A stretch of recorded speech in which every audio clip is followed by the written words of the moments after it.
Hey, want to know how my student Logan Lapierre went from homeless to six figures in 6 months as a freelance copywriter and closer?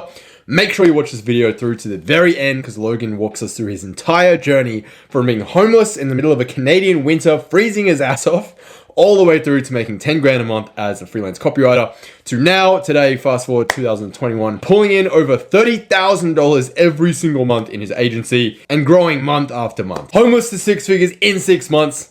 Let's do this. Ladies and gentlemen, I have with me the man, the myth, the legend, my most requested interview by far so far, and it's Mr. Logan Lapierre. He's on the line.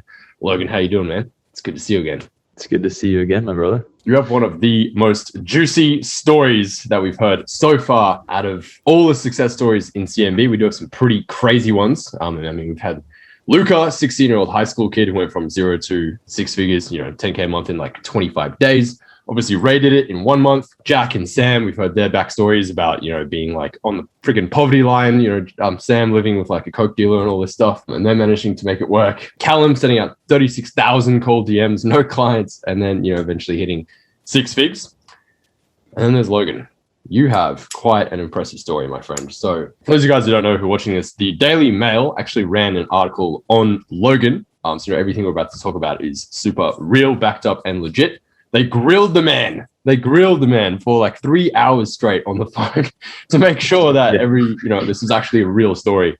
Because it sounds pretty convoluted and pretty hectic. So, dude, firstly, thanks a bunch for joining me today, for taking the time. I'd love to hear a little bit about a bit of backstory before we really get into it, to how you kind of got into this journey in the first place. Because as I was saying to Josh, I was like, most kids don't grow up like, Mom, when I grow up, I want to be a copywriter. Like most of them they want to be something else, a doctor or a vet or a fireman or something. So yeah, I'd be curious to hear a little bit about how you actually got into this crazy industry in the first place. Yeah, where it really started, where the seed was planted, was when I was sitting in the back office of the personal training department at the gym I worked at in Ottawa, Canada. I pulled my phone out of my pocket, vibrated. I got a text message from my dad. And I looked down and he said, "Son, I have some bad news for you. I've just been diagnosed with cancer, stage 4, and it's not looking so good. I have chemo in a few weeks from now." So obviously I burst out crying, didn't give a fuck that anyone was watching. I just left work immediately, canceled all my sessions. I went home and I showed up to the hospital a few weeks later in Ottawa, and I saw my dad for the first time in like 6 months, and he had lost like 40. He's like obese, but he lost like 50 pounds. He was even more bald than I saw him before. I don't know if that's because of the cancer, but he was more bald. And then we waited about an hour. We were talking. He was pretending like nothing really happened. However, the nurse came out to go bring him in to go do the chemo treatment.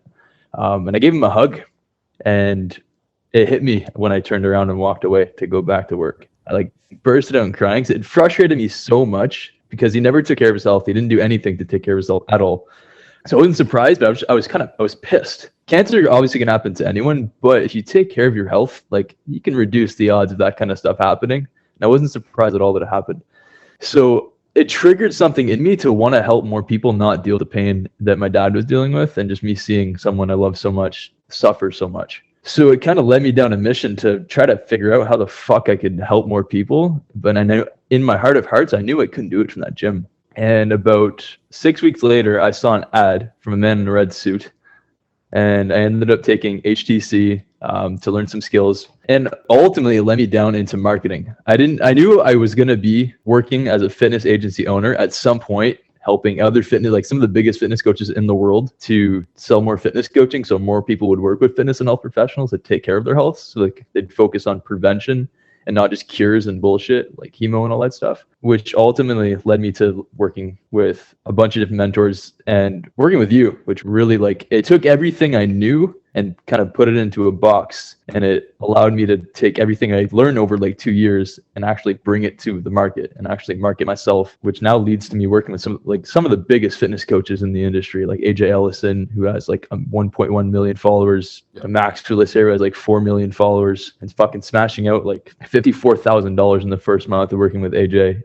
with Max doing $36,000 of a new launch offer that he just launched. He had like 5 testimonials, yet we were still able to smash out a $36,000 month for him. And it all started with me really just wanting to impact. I knew in my heart of hearts as a fitness trainer, I'm limited working in the gym. I could only help so many people. And even if I was a fitness trainer online, I'm still fucking limited. But what if I'm able to work with some of the biggest fitness coaches and just take their fucking audiences and help them sell a fuck ton more coaching? Because even though I like training people, but I always love the sales more aspect to it way more. So now we're basically working with some of the biggest fitness coaches, and it's just sales that I do for fitness.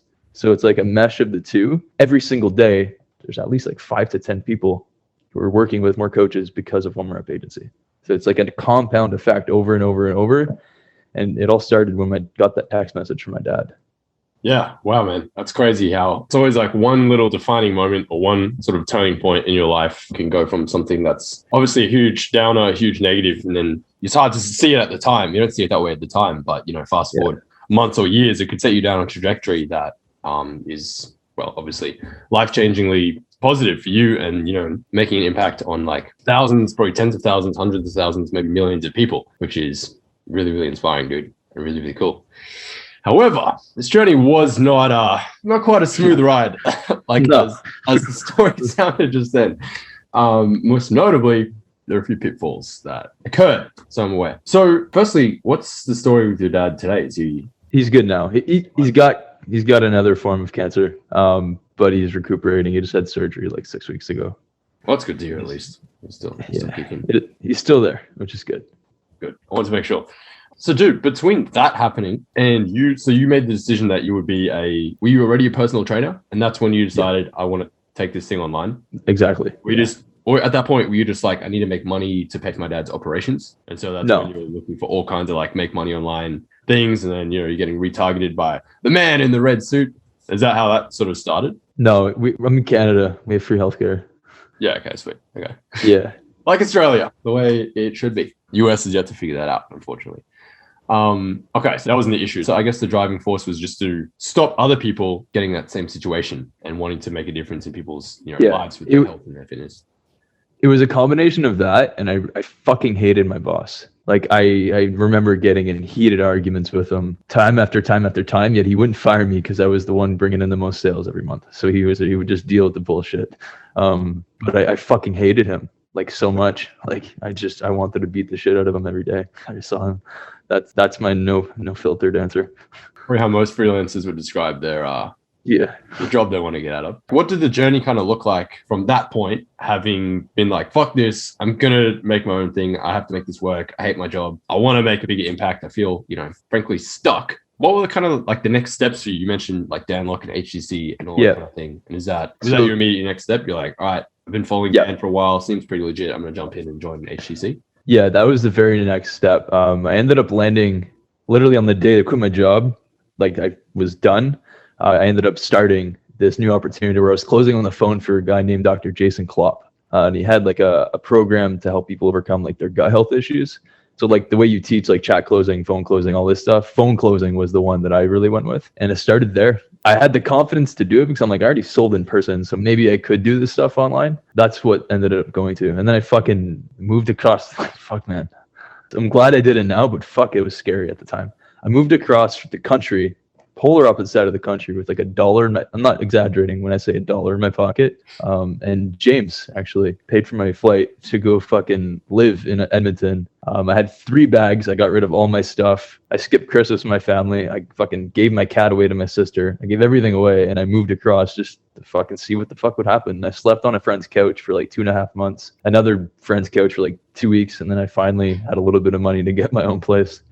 That's fucking insane, dude. That's James Dempsey. Yeah. Good friend, man. Yeah. Shout out James. You're a badass. Yeah, James the real deal. Big fan of that, man. Yeah, dude, that's fucking insane. What, like, how long ago was that? How long ago are we talking here? Yeah, that move happened on fucking Christmas Eve. I landed at the airport in Edmonton, Alberta, Canada, and they all met with me. There was James, Dalen, Shakur, Reef. They were all in HTC, and they picked me up at the airport on fucking Christmas Eve. I was their Christmas gift. Real homies. Wow, man. Yeah. That's crazy. Damn. So what year? 2018? That was 2018. 18, yeah. Okay, and then from there, was the next year just like taking on closing gigs or trying to get closing gigs, or like what were you doing between there and then when you happened to find yourself homeless at the start of 2020? It happened in 2019 as well, but 2020 was like that was the worst. Yeah, like from that point, you just moved across the country. You don't know anyone, basically, apart from these like group of sort of 3 people that you basically met online through HTC. And now you're like, hey, can I live with you? And they're like, yeah. And then so what does Logan do now? Like you're in this situation. Yeah. Dollar in your pocket. So I was working on James's closing team, and I was getting like off jobs here and there to just close like those fucking tiny packages, man. And I was just doing like cold calls for like a lead gen, some random lead gen company where I'd set up cold calls and then close the calls myself. And then for like an insurance company, and then some really douchey roofing contractors that were like drunk on the call with me, like yelling at me. It was the most fucked up thing ever, man. I ended up getting off the couches, staying in my own place, but then those opportunities kind of went away because the influencers were just fucking terrible. And I found myself like I need to go back to a fucking job. I needed to go back to it, and I ended up getting a car sales job for like 5 or 6 weeks, which ended up leading to I fucking hated it. Like dude, that triggered me. I had been like on doing my own thing for such a period of time. I went back there, like I did not belong. I felt it, and like this motherfucker was telling me to like I had my buttons down like this, and they were telling me how to dress and all this. I'm like, shut the fuck up. But I bit the bullet. I made a few sales. I sold some cars, and I took that cash and I invested into a marketing program from a different mentor. And I went all in with that. And I remember just sitting there. Dalen and I were living together at the time, and we were sitting at the kitchen table. I'm like, I'm not going back to my job, by the way. He looks at me. He's like, "Are you fucking serious?" I'm like, "Are you sure about this?" Yeah. I'm like, I'm gonna figure it the fuck out. And fucking I did. I ended up closing. I was going to be helping James with his marketing. I ended up changing his mind and not wanting to do that for himself. And I ended up flying to California to meet a different mentor in person. That was before we had first met. I went there. That was someone else? That was JC. Yeah. That was Jason Capital. Yeah. He invited me to go do a one-on-one interview with him. So I did that, and fuck that. I don't know how the fuck that even made that happen, man. He offered it to me because I sent him a video. It was like a 3.5 minute video, just ranting my story and how much I appreciated him, how much he changed my life, all this stuff. And I told him that I was going to be his millionaire student. And I tagged everyone on his fucking team that I could think of. I tagged Tiffany, William Modems, all his support staff. I tagged him, and I sent the video, and I'm like, I filmed this for Jason. He ended up responding back. He's like, Logan, fucking love your commitment to clobbering your goals. My rate is $4,000 an hour. I look forward to our dinner paid for by your clients, JC, because I told him that I wanted to pay for his time to take him for dinner and all that. And then after that, an hour after, I got a message from Tiffany, and they invited me to go do that interview. So I ended up going there. I was still broke as fuck. I invested all my money back into it, but I ended up getting the money for one flight there. My dad ended up fucking paying, and he's like broken on disability. He ended up giving me his credit that he somehow fucking got approved for. And he told me to max it out if I needed to. So I did. And I went there. I had 2 flights. I fucking remember getting there, and I didn't have enough money to pay for a place to sleep that entire time. And I was there there was a night where I had to sleep at some point. And I got to the Greyhound bus station in Los Angeles, and I slept on the floor. I slept on the fucking floor at that bus station with my fucking like dress shirt on, dress pants, and all that, like in some sort of a suit. Yeah, and the next morning I took an Amtrak, like the SkyTrain or whatever, to go to Orange County. It was on Logan Street. He changed it like a day before. I'm like, this kind of, what are you trying to say here? And we met in Kevin Hutto's interview place. All right, yeah. Yeah, and then after that, fuck, everything changed from there. Like it just meeting millionaires and like a millionaire like yourself, it changes things. That environmental exposure was huge. And then about 10 days later, there was HTC. And that's where we met for the first time, actually. When we went Vancouver. Yeah, Vancouver. Yeah, with James, with Dalen, with all that at HTC. And that's where we first met. I remember being in the limo with you there. At the time, I was like, who the Sean Ferres? I'm like, I've heard of this guy. Who's this Sean Ferres guy? And then after that, I ended up doing a presentation. I didn't know why. I was just following my gut at that time. And I knew I was doing the right thing, but no one believed me. But I was like, I don't care. Like something inside of me is telling me I need to do this. I ended up doing a presentation at the mansion that we had all rented after HTC for like 4 days. And one of the people in there a week later ended up messaging me, be like, hey, I'm interested in your services. I'm like, shit, that's why I had that gut feeling. I'm like, okay, this is the start of something. And then I ended up getting him on a closing call. We were in James's place, actually. Dalen was there. And I got hopped on a closing call and I closed that motherfucker. I closed him for $3,000. That was my first real client. And that led to me fucking taking that money. And I had a video editor who was helping me out with all of it. This was like my first attempt at an agency. That was like attempt number 1. And I ended up flying to fucking Utah and sleeping on my partner's like couch, my business partner's couch. Used the video editor, and I stayed in Utah for like 2 weeks to kind of work on this thing. And then that happened. Then I flew back, and then that 3K was running out, and I didn't really have much other client access. I didn't know how to gain clients. I had the skills. I'm like, how the fuck do I use this shit? I had no idea. So I ended up taking that money, and I had another gut feeling. I'm like, fuck, I need to learn copywriting. Like I need more skills. Like I knew phone closing, I got that handled, but like I still had this vision in the back of my mind. I need to work with fitness coaches in some way. Like I did not forget that. I'd not forgotten that the entire time, but I knew that I needed to kind of take a step back and work on some other stuff so that I could eventually have the skills to actually do it. So I ended up investing in Jason's capital copywriting certification program. Yeah. And again, I was sleeping on a couch. 2 buddies ended up letting me stay there for like an Airbnb for like 6 weeks. So I would just work on copy. And then I just started working off jobs after I got copywriting. I ended up working with an old friend. And I was taking off like copy jobs, $1,000 here, like $1,500 here. And I was making about like $1,500 at the time a month, which is cool. But I kept reinvesting that. And then I took a different mentorship in December of 2020 because 2019. Yeah. Fuck man, time flies. Yeah. That was 2019, not 2020. This was like October to December of 2019. And Jason reached out to me in December. I ended up investing in a mentorship program with him. I fucking crowdfunded it. I didn't have the money for that. I ended up getting into that. And he taught me it was copywriting mentorship. And then from there, at that time, I ended up needing to move back home because like I had exhausted all my resources in Edmonton. I'm like, okay, everyone's leaving. Everyone's kind of going their own routes. And the group is kind of dispersing to like just focus on their own paths. So I ended up going back to fucking my hometown. And I had the other side of Canada. Yeah, I had to go back where I came from. Like I was in Edmonton and I flew to Toronto. Again, nowhere to sleep overnight. I stayed at a coffee shop, stayed up all night, just fucking drinking coffee and like trying to practice copy and work on some stuff. This is crazy, man. Yeah. And I ended up flying back. I ended up taking a train to go to my hometown, and I walked to my grandma's house, and she gave me like 3 weeks to stay there. I ended up convincing her for a month afterwards, but then she fucking removed that time, and I had to sleep in her fucking basement. It was cold as fuck. She had this old fucking fold bed. I think it was old as my. That's kind of mean, but I think it was as old as my grandma, man. I think she had this when she was a kid or something. It was old, and it was not comfortable, and it was smelly, and it was disgusting. In her unfinished basement, fucking spiders and bugs. It was disgusting, man. And there was no office, so I worked out of her fucking laundry room. Fucking, it was terrible. And then I got one more off job, and I was working from her fucking basement. However, there was one where the homeless thing happened for 3 days.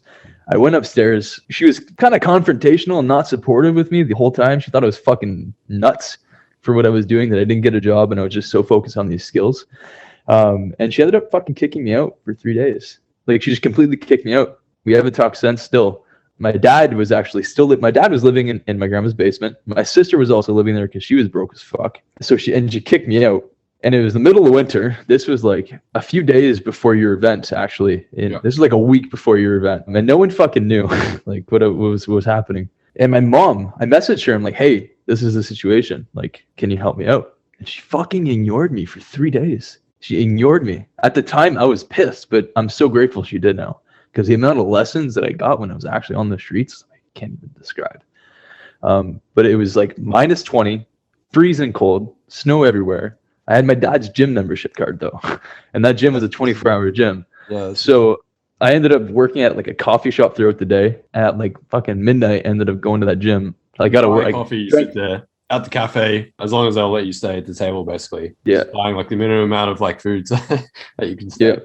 Yeah, exactly. Like, what are you working on though? Like, are you writing for clients? Are you like smashing out cold DMs, trying to get clients, or like what's? Yeah, I was using a lot of the copywriting, like the acquisition stuff that I learned from like your cheat sheet, actually. And I started implementing that. And I didn't sleep for 60 hours, like Tim Hortons, which is a coffee shop in Canada.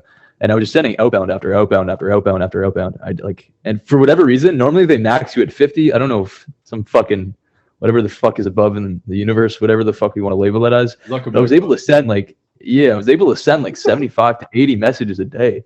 And I had just posted like some random ass fucking photos of like me on a laptop, like trying to make it look all professional. I did that for the first day. I sent out like 100 messages in roughly 24 hours, and I got 11 fucking responses. 11. Pretty decent. And depends. Yeah, if they're all like "fuck off, not interested," then maybe. Yeah, some of them were. But I ended up booking a phone call for like 2 days out, maybe 3 days out. It was on like I think it was a Friday or I don't fucking remember. It was a Friday or Saturday. But it was 2 days after I ended up getting off the streets, and I was working day in day out like I'm like, well, fuck it. Like, what else am I going to do? And that's where I really embodied extreme ownership. Like it was something died inside of me that day. And it's I don't wish that upon anyone, but I wouldn't change what happened for the fucking world, because it's one of the reasons I am who I am. And my mom ended up picking me up on the third day. She finally fucking responded to me. She's like, where are you? I'm like, it's good to hear from you. So I told her. She came to pick me up. I start.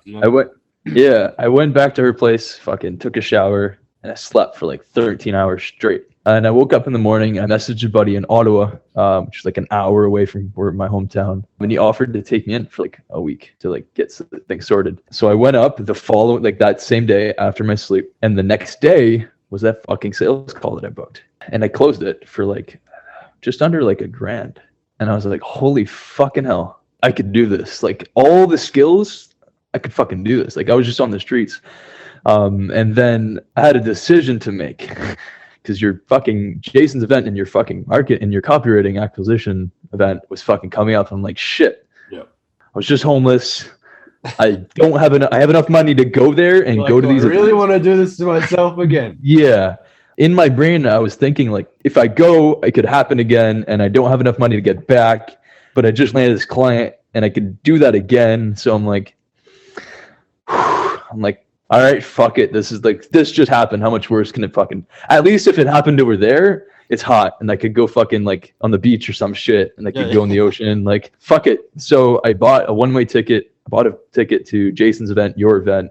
And I went and I ended up going to your marketing event. We learned all these strategies. And then after that, I was just been on a fucking mission ever since. Like that whole homeless thing. And then what happened, like basically immediately fucking after, it triggered something in me. Like something woke up inside me and like I can't fucking turn it off. It kind of woke up that killer instinct that like entrepreneurs have. And it ended up leading to the day after your event, I closed another fucking client for just about the same price. 2 weeks later, closed another. And now this in San Diego for like a month. And it was just, I needed to close client after client after client. Cause I'm like, shit, I had enough money to pay for rent for like 4 days at an Airbnb in San Diego. I'm like, okay, now I gotta close another one. I'm like, fuck. So I closed another one, and then I closed another one, and I closed another one. And then I ended up having the money to actually go back to fucking Vancouver, to go back to Canada. And that's when I invested in your one-on-one. Like that's the more private mentorship with you. And I ended up closing another fucking client, and then another, and then another, and then they ended up closing that fucking $10,000 deal. And then after that, that's when I started to close some really big clients, and things just, it's never stopped from there. And it got to a point where I'd gotten so fucking busy that I needed like, fuck, I don't know what to do. I'm not going to push these people away. It's perfectly, this is exactly what I asked for when I got that text message. When I realized I needed to like do this, and I got that text message from my dad, everything that I'd been working for years that everyone thought I was fucking nuts about, and they're like, you're fucking crazy, just go back to your like, it was happening. And I'm like, I'm not pushing this. I got to find a fucking way. And I attempted an agency again, and I fucking failed for like, I wasn't able to build an agency. And then I found Ray Pang, and Sergeant Pang. So we ended up starting an agency franchise. We started One More Rep agency. And that One More Rep name really came from the last couple of years of just do a little bit more, one more rep, one more, and just one more. And now all the skills and all the marketing, everything I'd been doing over the years of like fucking living off of couches, and like there was a week where I had $40 for food for 3 weeks, and I made it work. It was fucking ramen noodles and all this other shit. But all the marketing skills that I had learned, the phone closing skills I had learned, the chat closing skills I had learned, the copywriting I had learned, everything. Now we offer that to some of the biggest, like I said, I was going to do years ago. We offer that to some of the biggest fitness coaches in the fucking world. And we brought them from like, some of them $5,000 a month to fucking like $137,000 in like 6 months. Like all these skills I've been kaizening over and over and over for fucking years. Like I almost don't believe it, but it's fucking in front of me. I can't deny it. And fuck, we've closed millions at this point now. Like it's actually happened. And that's like I think like for the CMB people watching, or the people who were potentially interested in working with you, like you don't have to fucking believe first. You just got to take action and trust the mentors who already have the proven results. You don't need to believe first. That's bullshit. Belief comes last. Like I barely fucking believed up to this point, but now it's undeniable, because belief comes from results, and results comes from taking action on things that work and Kaizen. Like we gotta understand where we're actually at in the process. And I think the issue with most people is they refuse to accept where they're at in the process. Even me, that was my biggest fucking issue. Like I needed to get some kicks in the face from you. You were one of them. From Jason, from Ray. Like I've had to get called out a lot, because all that shit came with a lot of baggage. Came with a lot of limiting beliefs and all that stuff. But now, like I booked my ticket. I'm going to Mexico in like less than 2 weeks. You can get like steak dinners and stuff for like $15 by the beach. It's so fucking cheap to live over there. And I'm going to Playa del Carmen with like my right hand marketer. And like I'm gonna go live in fucking Playa del Carmen in Mexico. And I was fucking homeless in the middle of fucking Canada at minus 20-degree weather, freezing cold, freezing rain, and freezing ass, like because my family had given up on me. But because I kept focusing on the high income skills, the skills that you teach, the skills that everyone else teaches, well, not everyone, but the mentors I had mentioned throughout this interview, and I just didn't fucking give up, like everything that I've ever wanted is actually happening. How good does it feel? Dude, what a fucking transformation, man. Honestly. Yeah. Like, you need to just take a second, man. Seriously, like that's so impressive, dude. So inspiring. It's actually insane. Appreciate it, man. Like it's been so surreal to watch as well, because like literally the person that I met in Vancouver at CIB, Dan Locke's event in 2019. It was actually right around the time where Ray got started with you. Yeah, it was. Yeah. Actually that's when he broke the record, I think, when I was at that event and I did a selfie video thing about it. But yeah, dude, like I remember talking to you in the limo that I hired or afterwards or something. And yeah, dude, you were honestly like a different person back then. I was like, you just like, I don't know. I saw someone who had, I think, a lot of potential, but just really lacked direction. Like you just lacked clarity and direction. Like you just looked lost. Yeah. You know, you just look kind of like, I'm capable of anything, but I feel like I'm just drifting. Like, and I'm not like putting all my talents and abilities and capabilities and drive to like one singular direction of focus. And I was like, man, I feel like this kid's like got so much potential. He just needs direction. That's kind of the first impression that I had. And then like from that person there who really seemed quite unsure of himself to like the Logan that I know now, who's just like fucking warrior. It's dude, it's a hell of a transformation, man, inside and out. The biggest thing too, man, is fucking anyone can do it. Like I genuinely believe that the biggest fucking issue with people is that they just don't believe. And because they don't have that belief and they need complete fucking certainty on everything, like whoever's watching this, like you don't fucking need certainty. The only certainty in entrepreneurship in this route is certainty in your skills and like Kaizen and learning and implementing.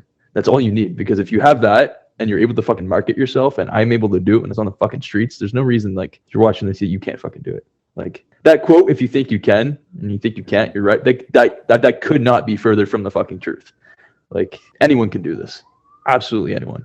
Yeah, dude, it's interesting what you were saying before about like the belief. Like a lot of people think like they need to really believe in themselves and the system and they need to see the path clearly laid out like before they get started.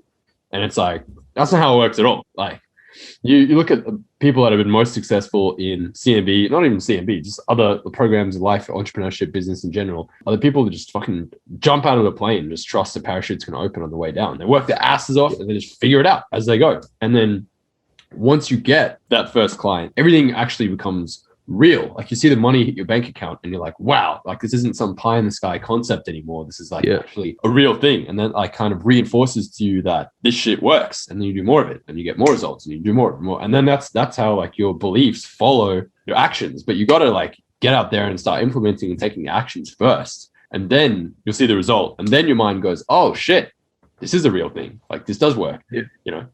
And that's how it goes. A lot of people, I don't think, realize that. One of the best lines that I heard was, you got to act your way into a new way of thinking. Act your way into a new way of thinking. There's so much fucking truth behind that. I bet that was a lot.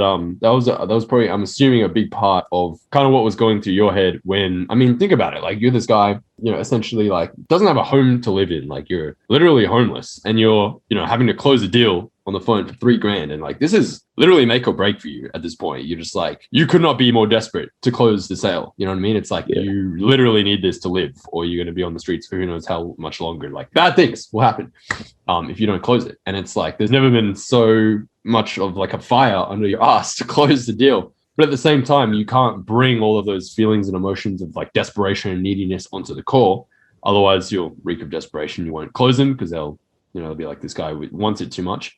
So like, to leave all that at the door, and I'm assuming, you know, you would have had to really put on this kind of like front of like certainty, you know, I'm the buyout, right, in this interaction. Like, I'm the one qualifying. I'm the Simon Cowell. Like, you know, lying back on my chair, deciding if you're fit to work with me or not. Like, did you find that hard? There's such a disparity between your circumstances and then the way that you like have to, I guess, act in the mindset that you have to bring onto the call. Was that a challenge for you at the time? I mean, I did some state change stuff. However, not really. I mean, I'd been closing deals since I was 19. So like, I'd already been closing for a while, and then having done all of those practice, like having been on the couch and just focusing on calls and practicing and role playing over and over and over and over, and doing so many cold calls and doing so many regular calls, like just high ticket closing calls, it kind of trained a mindset in me to like, it's not about me when I'm on the call. It's not about me. Like, the only way I'm going to help this person, like you say in your marketing all the time, if you want to get what you want, you got to help other people get what they want. That's literally the only way. Yeah. I would meditate before and like do my best for that. Obviously it was in the back of my mind, but I had also seen the closing skills work so well that I knew that if I just focused on that while I'm on the call, like just disassociate from my situation as much as possible. No, it didn't really, maybe it did, but I still closed, so I don't think it did. Like, there's one thing that I think I'm able to live a little bit better with than some people is like, I could really live in uncertainty just because of the shit I've been through. Bedros Keuilian talks about this when he was fucking homeless. He's like, the fear of the thing is actually worse than the thing happening. Like, being on the streets for 3 days, it fucking sucked, but it wasn't scary. Like, people like fear and like they allow those fears to like fucking destroy their opportunity. Like, people who are, what if it doesn't work? What all this other, like, just fucking do it. Like, there's so much, if there's a bunch of proof, the only reason it won't work is because of your own bullshit. Even I still have my own bullshit sometimes. Like, we all fucking do. But it's the difference, the people who actually make it and don't make it, even if they fuck up for a few weeks or a little while, they don't allow that to control them, because every single person on this planet feels the fear. But the difference between the people who actually make it and don't make it are the ones that they feel it, but they still take action. That's why act your way into a new way of thinking. I fucking live by that, because like, you don't need to believe, you don't need any of that. Just act your way into a new way of thinking, and eventually it will make sense. You're going to doubt it at first. You're going to think you're fucking crazy. You're going to question yourself. You're going to have all of these little things pop up in the back of your brain as to why you shouldn't. But the people who make it and don't, I believe that all of them feel that, but the ones who make it ignore it and they do it anyways. I think that's really the key difference between like successful like freelancers and unsuccessful freelancers. Yeah, dude, it's actually insane how many people let like fear of failure stop them from like getting started and taking action in the first place. You know, it's like, I think they're just so afraid of like, they'll give it a shot and it won't work, and you know, people will make fun of them. You know, their friends and family will like laugh at them for try, haha, you tried and it failed and didn't work. And it's like little bullshit, like minutia like that. Like, they'll let that stop them from actually like getting out there and like living their fucking dreams and their life purpose and like building something really big and making a huge impact on this world. And it's like, honestly, selfish as fuck that you would like let little shit like that stop you. You know what I mean? But so many people do. Whether it's it's fear of failure or fear of judgment, fear of success. Even people are just like, oh, this actually does work. Like, you know, they don't think they can handle it or whatever. There's just so much. I mean, people, I've never really struggled with this myself. So it's really hard for me to kind of relate and understand to a lot of people who have so many of these like crippling, agonizing, limiting beliefs. Because I've always just been just like, oh, if I want something, fucking take action, go get it, you know, and make it happen. But yeah, I think it's something a lot of people really, really struggle with, especially when they're kind of trying to get started. I actually wonder how many more like successful businesses, entrepreneurs, how many more like amazing businesses there would be and innovations and like stuff out there if more people just had the fucking balls, frankly, just to go for it, you know, and make it happen. Yeah.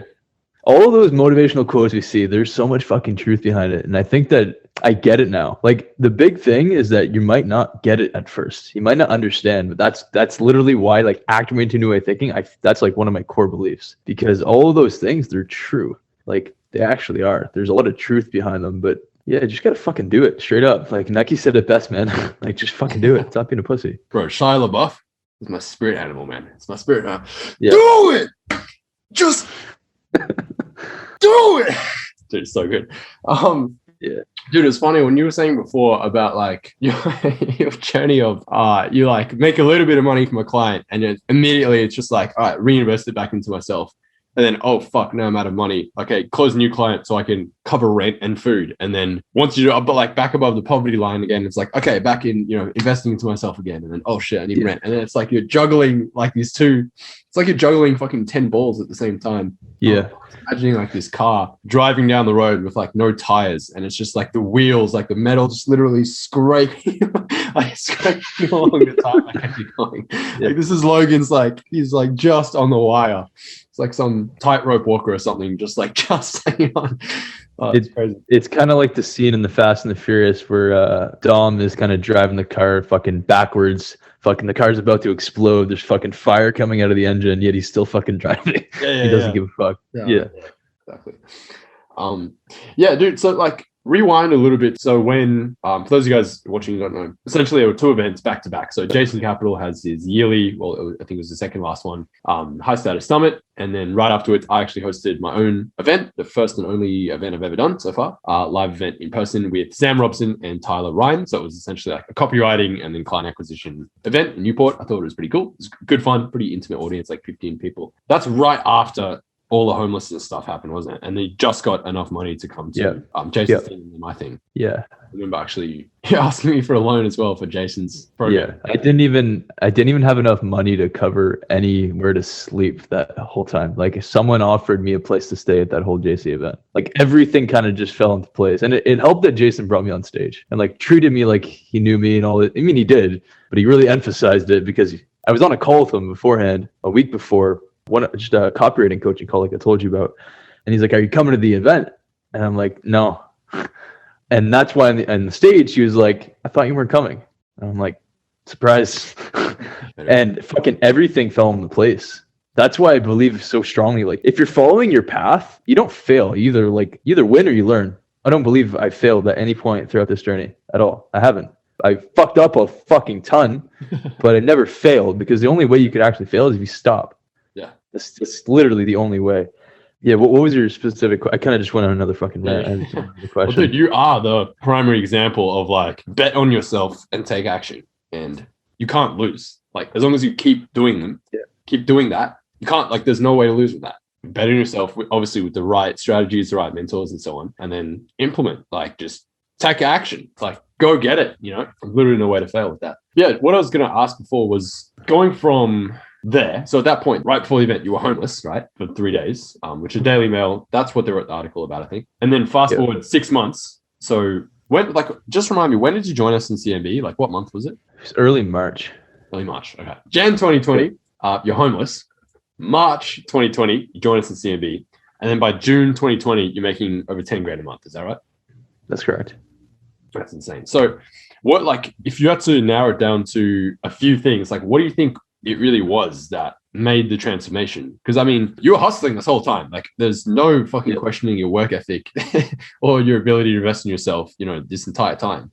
So what do you think it was that really made the difference between like you hustling your ass off and just making enough to scrape by versus like that 6 month period where it took off like a fucking rocket and went from zero, well, not even zero, homeless, to 6 figures in 6 months? Like what do you think it was specifically that made the difference there for you? Yeah, it was marketing myself. It was really that. It was marketing myself was the big thing, and client acquisition. Like, I mean, I'd already learned client acquisition from like the event like that we had in January, like after the HSS. But it was mainly marketing myself, like on social media, how to like position myself as the go-to guy with online fitness coaches. Like how the fuck do I do that? How do I make them come to me? How do I like position myself in a way where I could charge higher ticket? Because even though I was bringing clients, it wasn't fucking a lot of money. Like that was not like less than $1,000 for a project. Like in a project, it could, copy, it could take a fucking long time to get shit done. Sometimes depending on the project. So it was mainly marketing myself, positioning myself as the go-to expert when it comes to like marketing and selling fitness for online fitness coaches. So I think that like with CMB, you've really helped teach people exactly how to do that. People think it's client acquisition,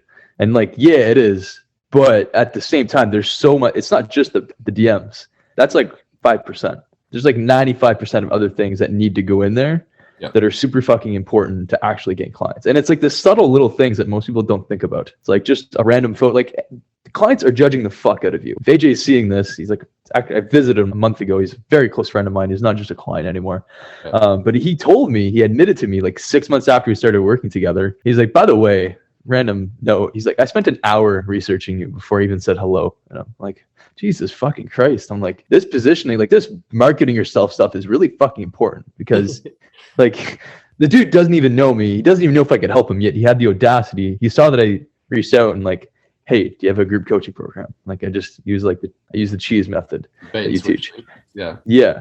And he's like, he said, yes, I do. But 6 months later, I found out that he had researched me for an hour beforehand. And the only way that I actually got him responding is because of the fucking marketing yourself and like learning all these different ways to position yourself as the go-to expert in your field. Even if you don't have a big audience, like I had a couple hundred followers. I didn't have much at all.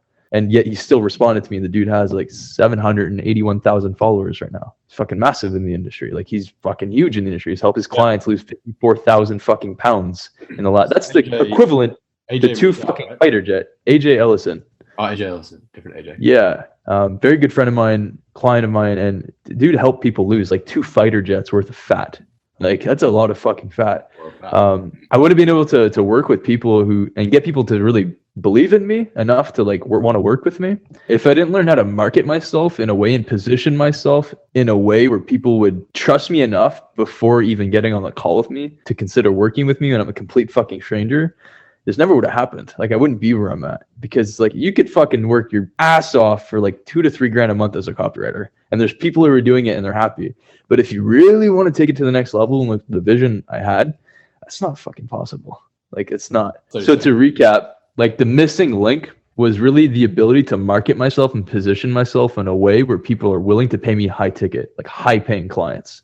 Not just like low paying, but fucking high paying clients. Cause I was landing clients, but I was still making like $2 to $3 grand a month up until like March, even like fucking May when it really started to take off. And like, cause it's not an instant gratification thing. I still had to implement everything you told me. The market still had to take it in over like a couple months. To sum that up, the key missing link was positioning myself as like the go-to expert in the field and marketing myself so that people are comfortable paying me high ticket when it comes to my own services. So like getting high paying clients.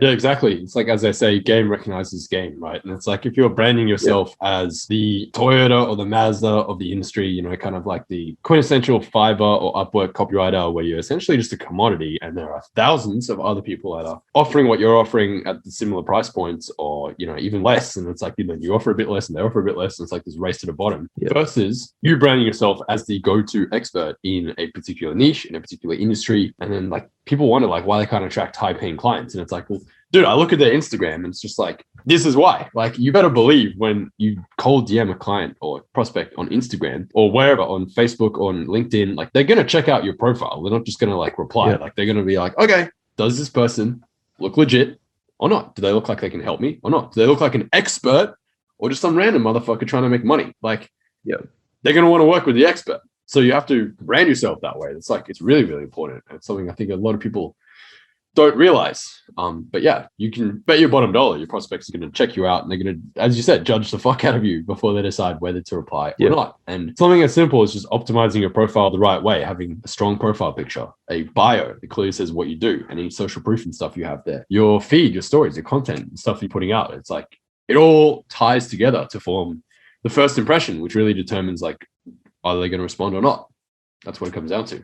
If you got like 5 seconds to do that, like you don't have long. Yeah, like that's like one glance at your page and it'd be like, yes or no. That's pretty much how it works. So it would behoove oneself to stack the deck in your favor. You'd say that's probably the most important thing that made the difference between not having no results, but just attracting, I guess, lower quality, lower paying clients versus attracting like the big, like the $10,000 client. Like that's a whale. Yeah. Like, from one client, 10 grand. So obviously, would you say that was kind of the number one difference in going? Yes. Hustling your ass off 100%. 3K a month to like putting in the same amount of work, but now 10K a month, like 5 times the results, 5 times the income from the same amount of work, pretty much. Yeah. And it is 100% the reason, because these people, like, if you attract those higher paying people, they're actually like closing higher tickets actually easier. It's fucking easier than trying to close some motherfucker at like some cheapskate, right? Yeah, at like $500. Yeah. Yeah. And they're like, oh, I'm so uncomfortable. Like that first sale I closed, it was not easy. There's a lot of objection I had to deal with. Yeah. And it was less than $1,000 for like, it was a sales page. I think it was like 12 emails. I squeezed, it was so much, man. But I was like, I need this. Fuck it.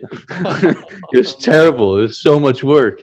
And then these other clients, it was like, yeah, I just need like 15 emails. Okay, it's 3K. Okay, great. I'm like, okay. Yeah, dude, there's that meme. Much better. It's like it was going around for a while, and I think for a good reason. It's super accurate, where it was like $500 client versus $5,000 client, and the $500 client is just like, I just feel you should know that with this investment that I'm placing into you, like I'm placing my livelihood and our lives and a good portion of my faith and my soul and my trust into you, and like you need to be able to make this work for us. You know what I mean? And it's like $5,000 client, money sent, thanks. And it's just like that's how it goes. Like the higher paying client, it's like they're the more sophisticated business owner who knows what they want, who knows what they're looking for, they know what they need, and they know when they found someone that can deliver it. I think the biggest thing is they see the investment as an investment, not as a cost. Like they actually understand that, paying this guy 10 grand for a sales letter is nothing, because it's going to make me 100 grand, 200 grand, $500,000 in return. Like it's a fucking no brainer. Versus the lower paying client is just like, they just want to save money wherever they can. They want to hire like the most budget copywriter that they can just to get the job done. You know what I mean? But they don't understand that like, hey, the quality of your copy is going to directly dictate how that sales page performs. Like, sure, save a bunch of money, find someone to do it for 1 grand, have it not convert, and it was basically a waste of money. Or find the best guy you can, pay them whatever you can. Maybe it's 10 grand that you don't have or whatever, but the sales page actually performs. And then you just made like a shitload of ROI, like 5 times, 10 times, whatever it is. Yeah. Yeah. That's the difference in mentality between like the high paying clients who get this stuff and then we'll call them the less than quality clients who are. Yeah, that's really insightful, man. Was there anything else in CMB that you found like really insightful or impactful? Like if you had to pick out of everything that we cover in there, whether it's the strategies themselves for the the branding stuff, the closing stuff, client acquisition stuff, or even just like the community, the Facebook group, the weekly calls, like the Q&A stuff, the accountability text, like even just the calls with Ray and stuff like that as well. Like out of literally every single aspect and element of CMB, like what would you say were the most impactful for you? Daily text. Like, I don't think I missed a single one. Yeah, you were really. Yeah, it was daily text. It was a big one. The weekly calls, that was fucking huge. I showed up to you showed up, and then I was like, here's my question. Please answer it, Sean. I need your help. I was like, yeah. So it was daily text, the weekly calls, and it was the Facebook group. Having a community of people that were supportive and kind of just, they thought like me, that really fucking helped. I would say those 3. So daily text, weekly calls, and the Facebook group was huge. Those are the big 3. Yeah, killer. Dude, it's so funny. Like out of everyone I've done these interviews with, I think I've done 26 of these so far. Literally everyone except 2 people have said the Facebook group. It's like the same thing every time. It's crazy. Yeah. It's super true. Like having that community of like-minded people who are going through the journey with you. You guys are bouncing ideas off each other, getting help and advice from people who are further ahead than you. And then what's really cool is that when you kind of become the big dog, then it's cool to like give back to the people who are where you were when you were in their shoes, you know what I mean? And help them out. Yeah. And then it's like the cycle that just keeps going. It's really cool. Yeah. So dude, it really seems like when you joined us in March in CMB, that's when obviously things really took off for you in terms of going from maybe a couple thousand a month to hitting the almighty $10,000 a month mark. And then it seems like it wasn't until you partnered up with Ray that it went from killing it to like even a next level, like the higher level. Like what are you doing now? 36 grand a month, 30 something grand a month or something in your agency? In the last 60 days, you've done $67,000 in revenue. Yeah. That's insane. 60 days. That's like what, 32, 33K a month. What fucking month is it? Working with him, man, is like condensed time. Like I feel like it's been fucking 2 years I've been working with Ray. In April, it was a $32,000 month Last month it was $35,000, and this month we're projected to hit like 40K by the end of this year at this rate. And the fact that I'm gonna be with my mate, like one of my main team members, living together, and he's never had this environmental exposure, and working in Playa del Carmen, I think it's just gonna light another fire under my ass. So at this rate, with the way that Ray and I are going, I'm confident we could at least hit like 70K by the end of the year, consistently at this rate. No doubt. We got a fuck ton more case studies coming, and I'm just gonna take the strategies before with the new positioning. Because I ended up, dude, I'm like the fitness author for Millionaire Mentor on his website. Like I'm publishing all this stuff. So like, yeah, the positioning, everything that you've shown me, it's just compounding and compounding and compounding. Yeah, that's what it is, man. It's like years of Kaizen, of learning all these different skills. Back when it wasn't paying off, you weren't seeing any returns from it. It's now all, as you said, kind of coming together. That's insane, man. How did it go? Like, how did you and Ray, I'm just curious, like actually start working together? Was it a mentorship thing where you were like, Ray, I want you to help me with this agency thing? Or like, did he see what you were doing and say, hey, I want to get involved? Like, you guys are business partners now? Like, how did it go from I'm making 10 grand a month as a freelancer to like, how did you make that transition from 6-figure freelancer into like agency owner? And I want to build an agency and scale. Yeah. So I was joining the weekly calls, like Ray's case study group. You ended up inviting me in there, and I was joining those weekly calls. And then from there, I followed him on Instagram, and I just messaged him, and I started liking his shit. I started like trying to get his attention in a giving way. And then I asked him like if he had spots on his agency. And now that I look back, Ray, I know you're gonna see this. I don't give a fuck that you know this, but part of me was like, I don't want to be this. I need to be in this guy's circle. I had a gut feeling again that I need to be in this guy's circle, and I'm just gonna give as much value as I can to him. So I asked him if he had spots on his agency for like DM sales or sales of some sort, and I was gonna do it as like a side thing. He's like, no, not really. We typically look for case studies and proof. And I told him, like, I sent him every testimonial I had. And then I'm pretty sure what pulled him over the line was that, yeah, you know where I'm going with this, was that I told him I closed you for the Jason Capital thing. And he's like, what the fuck? You fucking closed Sean? And I'm like, yeah. So I'm pretty sure he messaged you or something to see if it was true, to get confirmation. $5,000 loan? Yeah. And then he's like, okay, we could talk. I'm like, when are you free? And he's like, I could talk in 2 weeks. I'm like, okay. So we ended up talking, and he brought me onto his agency. And then from there, I brought him like 6 clients in like just a few months on purpose. I'm like, I'm just going to give to this guy as much as humanly possible. So as many clients as I could, I just referred them to Ray. I'm like, go to Ray, go to Ray, go to Ray. So we gained like 6 new clients before I even brought up the idea of an agency. And then I actually went to Influencer Intensive, and something shifted. Like I knew that I was capped. I felt so fucking capped because I was at that point when I went there, I just made 14 grand Canadian in 30 days. And I'd gotten so fucking busy. I was sleeping like 5 hours a night that I'm like, actually, this is not. Yeah, we had that call, and you were tired as shit. And I think Jules was on there as well. He was roasting someone about like sleeping too much, and then we were roasting you about not sleeping enough or something like that. Yeah, I remember that. Yeah, and it had gotten so fucking busy that a while back I wanted to start an agency. Now I needed to fucking start an agency to not fucking be dying with so much work from all the clients and the acquisition and all that stuff. Yeah. And then we started One More Up Agency. And now I have I have way more time. Like I get 7 hours of sleep every night. Like it's the things I'm doing now, bro, I did not think I would fucking be doing before. Like it's a completely different ball game running an agency, because it's not just the deliverables anymore. It's client management. It's like a different level. But I know you teach a lot of this stuff in the inner circle. So that's a part, obviously, like Ray's had a massive impact, but it's definitely some of the stuff that you teach in the inner circle. Like I've been using that for the agency, and fuck, it just kind of compounded from there. It's been a fucking getting to 37 grand a month from where we're at. That was no joke. The amount, fuck, man, the pressure, the growth, everything. I feel like a part of me died. Like something died in me over the last 6 months. Yeah, it's called weakness. Yeah. Yeah, that's what it is. Because working with someone like Ray Peng, man, Jesus fucking Christ. Like I think that explains it, man. It's fucking speechless. But he's really pushed me to level up. Like I'm really grateful for it. Part of me, my ego fucking hates him in the moment, and I fucking can't stand it. But I'm always thankful and grateful every fucking time, because having mentors like him, like you, like Jason Capital, I know they have the best interest at mind. Like as much as mentors and coaches can be hard on us and yank our bullshit out of us, they have our best interest at mind no matter what. Because like, and the way that I knew it, but now I have to do it with my team. Like we got like 18 people I got 18 people working for me now, from being like a freelancer to having all these people. And it's the same thing. I have like the way that you guys coached me, I'm doing that with my team. So I get it now. It's not easy to need to do that. You got to kind of be that rock for them and not let them hold themselves back with their own bullshit. Yeah, it's a tricky balance, I guess, because you don't want to be like a fucking Nazi, just like, no praise and just cracking down on everyone, just like, oh yeah, it was flawless, except there was this one fucking spelling mistake. Go back and fix that shit. You know what I mean? You can't be like super Nazi, but at the same time, you still need to like give them the opportunity to level up and like expect excellence, really, but like more inspire them to want to reach that level rather than kind of with the stick where you're just like, punishing them. And so they feel forced to. It's more about, I think, like giving them the room to actually want to aspire to perform at a higher level. I think that's a challenge with leadership.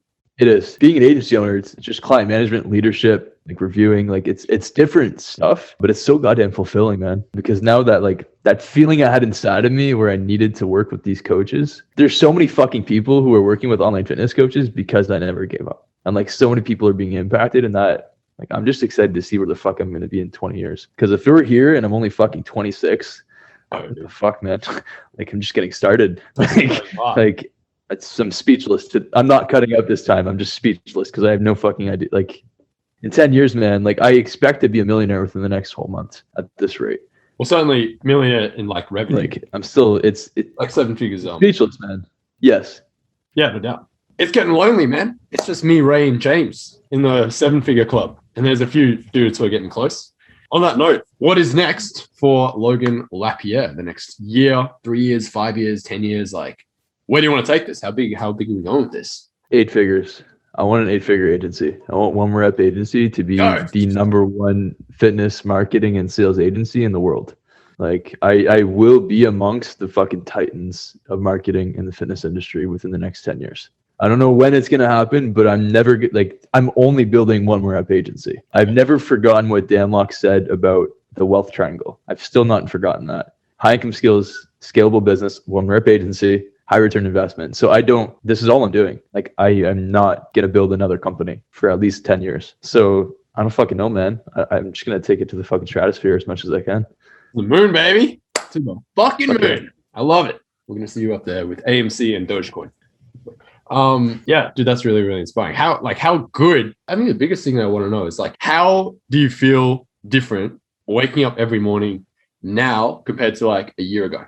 In terms of not only like the money you're making, because the money's cool, but it's like money alone doesn't change your life. But in terms of like, I guess, your actual sense of clarity, purpose, the impact you're making, the people you're helping, the stress that's maybe not there anymore because of the money you're making now and because of the financial stability you have now. Yeah, overall, I guess, sense of life satisfaction. Like how would you say that's different now compared to maybe a year ago? I have a sense of peace.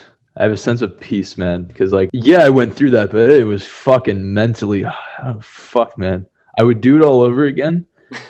But now I wake up with a sense of like, I don't feel the need to hit snooze. I don't hit the snooze button because I'm excited to like create, because like I'm actually building my own fucking vision. Like I am my own boss. No one tells me what to do, like at all. Zero. Like it's a feeling of fulfillment, gratitude, and I'm excited to work now.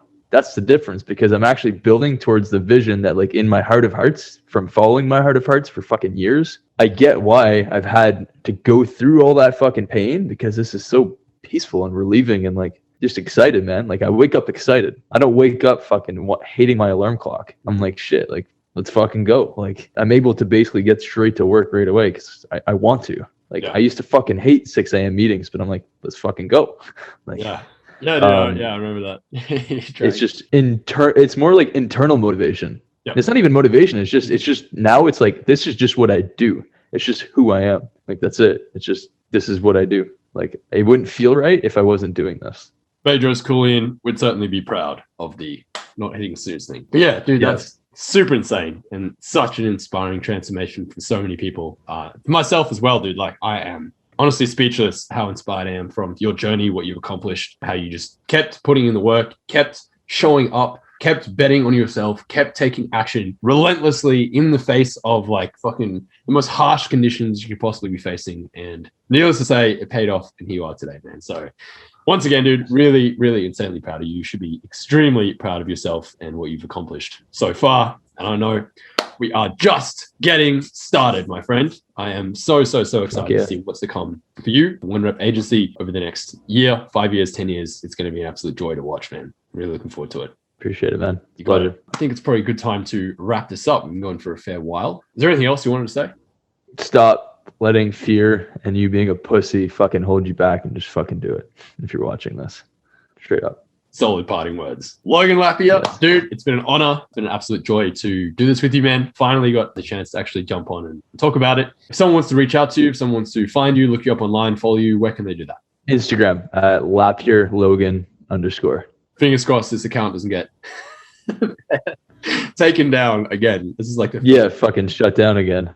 Tell me about it, man. Instagram's been throwing me through the ringer lately as well. I don't know who's running the show at fucking Facebook HQ, but like there's monkeys running the circus over there. I don't know what's happening. There's something going on over there. Anyway, I'll leave your handle down below and people can check you out. So, dude, once again, thank you so much for taking the time to do this with me today, man. Really, really pumped to get this out and people will see it. So hope you have a tremendous rest of your day, week, year, decade. I know it's probably gonna be a while before I hear from you again. You're pretty scarce, but yeah, honestly, dude, really looking forward to seeing what happens with everything and keep me posted, man. Appreciate it, brother. We'll see you soon. We'll talk soon, dude. Keep crushing. Likewise, bro. You too. Peace. Insane to go from literally not having a place to live on the streets to pulling in over $10,000 a month as a freelancer, and then now multi-six figures a year from his agency is just the most mind-blowing, insane fucking story I've ever heard. Logan, dude, I am insanely proud of you. And I think it really goes to show what can happen when you invest in the right mentors, you implement the strategies, you take action, and as cliche as it sounds, you never give up. Right? That's pretty much the recipe to success. You follow those steps and you really can't go wrong. And if Logan can do it, then I see absolutely no reason why you can't do exactly the same, assuming you're not starting out from being homeless. Now, if you are looking for a proven plan, a proven system to go from zero or wherever you are at the moment to pulling in six figures a year as a freelancer, I am launching a new case study program this month. I'm looking to take 10 freelance copywriters to $10,000 a month in the next 100 days. If you'd like to join us or learn more about it, I'll leave the application link in the description below. Feel free to fill it out. Let me know a little bit about yourself and your situation. And if I feel like I can help, I'll reach out, ask you a few questions, and we can take it from there. This has been my interview with Logan Lapierre. Hope you enjoyed it, and I will see your handsome self in the next video. In the next video. In the next video. In the next video. In the next video.